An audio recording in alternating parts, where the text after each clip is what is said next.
పెంచిలకోనలో ఏముందా? రండి చూద్దాం. చూడండి, అద్భుతంగా ఉంది. సూపర్గా ప్లేస్ అండి. చుట్టూ కొండలు, మధ్యలో గుడి.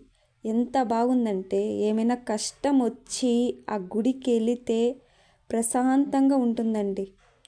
ఏమైనా మీరు మొక్కొని అక్కడ ముడుపు కడితే మాత్రం ఖచ్చితంగా జరుగుతుందంట. అది ఖచ్చితంగా జరుగుతుందంట చెప్పారు చాలామంది. నేను కూడా విన్నాను. అంటే నేనేం కోరుకోలేదు, కానీ చాలామంది చెప్తుంటే విన్నాను నేను. చాలా మంచి ప్లేస్ అని అది. ఇది మొన్న రీసెంట్గా అంత పెద్ద వర్షం వచ్చినా కూడా ఉన్నారండి అక్కడ జనాభా. ఎంతమంది ఉన్నారంటే ఆ వర్షంలో కొంచెంమంది తడుస్తున్నారు, కొంతమంది నిలబడుకొని ఉన్నారు. అయినా కూడా అలాంటి పవర్ఫుల్ నరసింహస్వామి అంటే ఏమనుకున్నారేంటి? పెంచిలకోన నరసింహస్వామి అంటే చూడాల్సిన ప్లేస్ అది.